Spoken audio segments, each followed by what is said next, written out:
again, fight fans. I am Jason Burgos for Sherdog.com, and I'm joined by a multi-time IBJJF champion, EBI champion, who makes his return to MMA action on December 4th after a year and a half away from the sport. We missed him. And that unbeaten one championship talent I speak of is the man known as the Lion Killer, aka Garry Tonon. Mr. Lion Killer, sir. Thanks for the time to talk your long-awaited return to fighting, man. Yeah, man. Thanks so much. That was a beautiful intro. I love that. That was awesome. My pleasure. Now, in this sport has been impressive. 5 fights, 5 finishes. What makes Kiyomi Matsushima a serious bump up in competition in your mind? Does he offer new challenges you have yet to face in a cage or ring?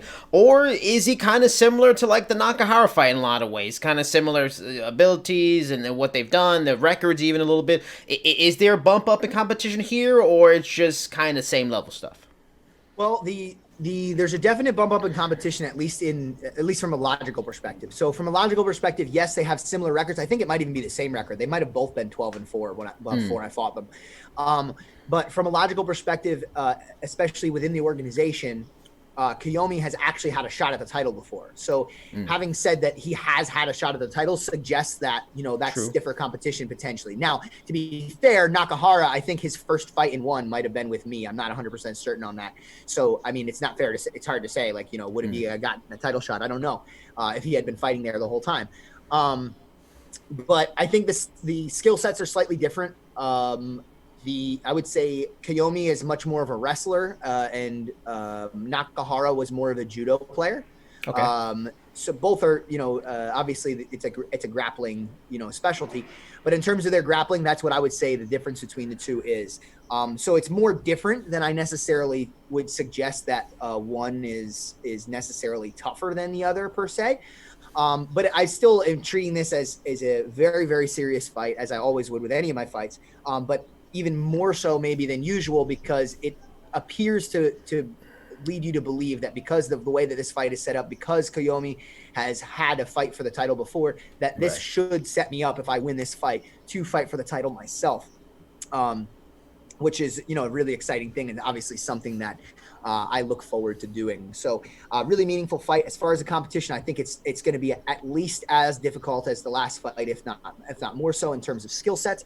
He also brings a little bit of like what I would say would be like a Taekwondo style kind of background, very in and out, flashy kicks and things like that. So that's the striking side of things that he brings to the table, which is definitely a little different than what Nakahara brought to the table. So it's going to be a different fight, I think. Will he try to use his wrestling? I don't know. I mean, I think he's initially going to think. I think initially he's going to say, "I don't want to." Right. But if I get into his face, and I start pressuring with punches and kicks, it's something that he goes to in most of his fights. It's hard to believe he's going to be able to stop himself from doing it. It's like you can go in there with a game plan, but like whatever your skill set is and the things that you do, like I'm a grappler, right? If somebody starts putting real pressure on me and I'm losing a fight, like chances are I'm not going to stand and bang. I'm going to try to find a way to finish the fight as quick as I can, right? And that's probably going to be via grappling. So I'm thinking the same sort of thing, with him. He might revert right back to, what he's good at, which is that wrestling. So. When we talked earlier in the year, you mentioned Martin Nguyen being a guy you always looked at as someone you wanted to fight from the very beginning of when you got into MMA. He is no longer the division's champion. Is that a fight that still interests you if the title isn't on the line? Maybe if things don't work out and you don't get the title fight next, is it a fight that makes sense as solidifying the number one contender? Or assuming you get this winner with Matsushima, or is it not as interesting and you want title shot next? Yeah, of course. So I think the smart move is to always push for the title, right? At the end of the day, like, do I value the fight with Martin Nguyen? Yeah, I think he's a great fighter. I think he should be, if he's not a very well respected fighter in this organization and in any organization. He's faced a lot of adversity and overcome a lot of adversity in many different fights. He really impresses me. It's a very desirable fight, just especially from a perspective of just testing myself. Yeah. But absolutely, I'll be pushing for whoever's champ. I know right now that's Thanh Lee, so I'll be pushing for that. I don't know if they're going to give them a rematch. I have no idea what their plans are. I haven't heard anything about a rematch yet from the organization. But if that happens, then it's, who knows what's going to happen. I thought it was a very close fight, their first fight. They both got some pretty good knocks in on each other.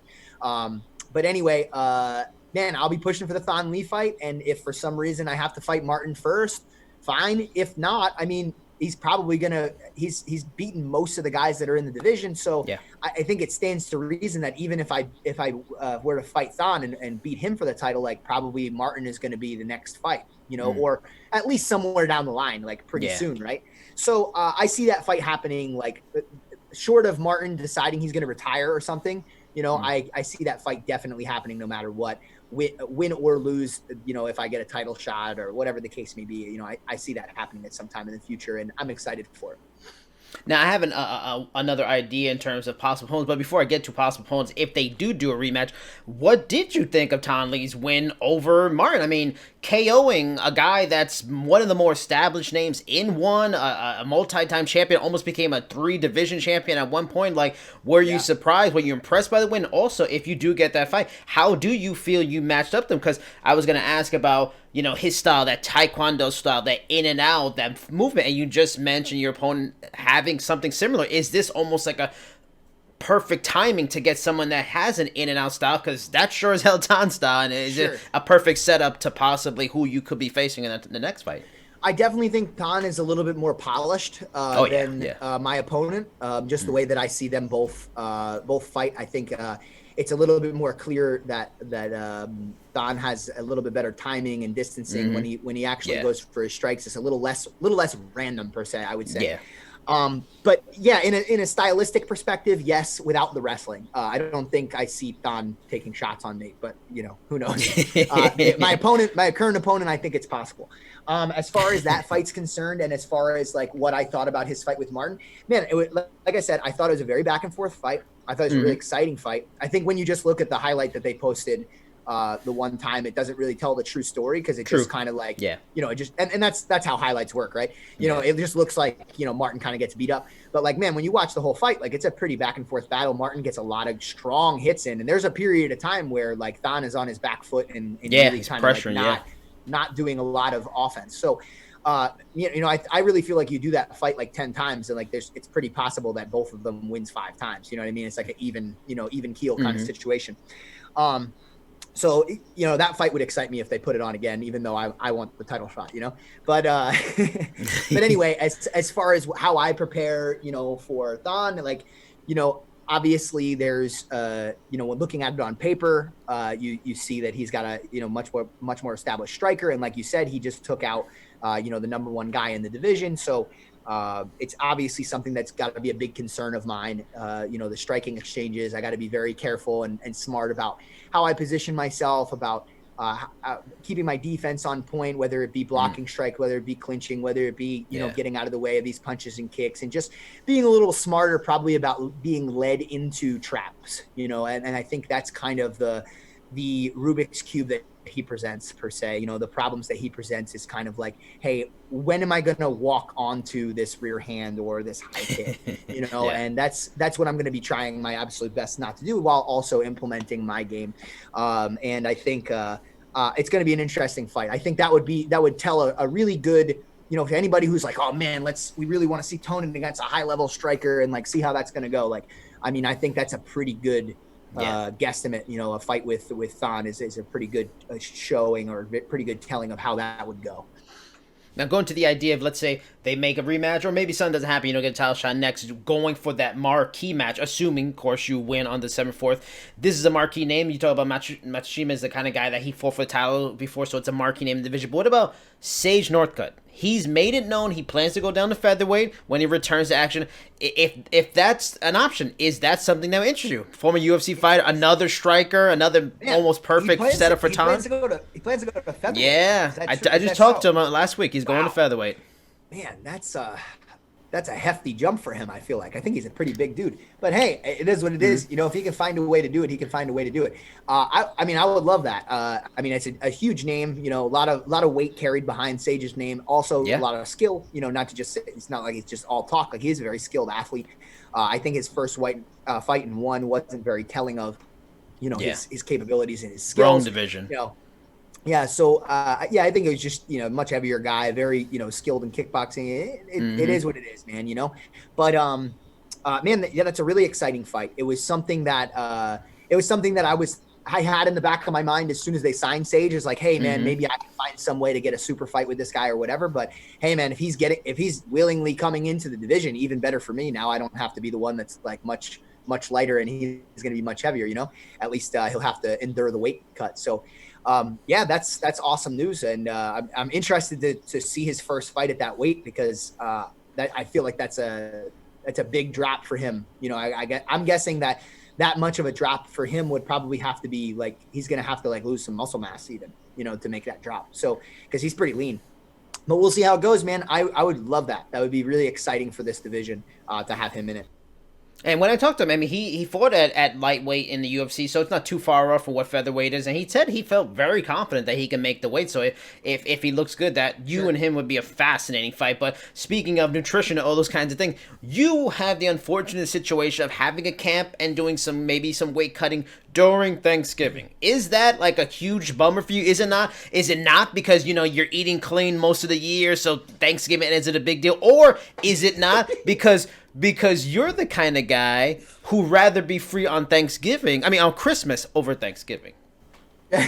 Well, first off, I am definitely not the kind of guy who eats clean year round. I am absolutely the kind of guy who pounds down burgers as much as possible, as often as possible. With my kind of training schedule, it's kind of hard to like if I was just eating healthy all the time, I don't think I'd be able to maintain weight, man. Like as soon as my first attempt at weight cutting, quote unquote, like when I drop weight is like probably what a normal athlete's diet is. I just go, oh, I'm probably going to eat some fruits and vegetables now, and then like I'm going to incorporate some of that into my diet. It's not like I'm like, well, maybe I'll eat some less fried foods. And like, that's what the first week of weight cutting is for me, But anyway, as far as the Thanksgiving thing, I don't think the Thanksgiving thing screwed me up as much as because the fight was supposed to happen on November 20th and now it's moved to December 4th. That kind of messed me up a little bit more because I was told, like, I want to say almost like where we are now, like in terms of how close I am to the fight. I was told like at this moment, hey, we're moving the fight, 2 weeks from now. So it's like, man, hey, in a few days, I'm going to leave and get on a plane to go fly to another country, get in a fist fight in a cage. And then they're like, yeah, 2 weeks from now.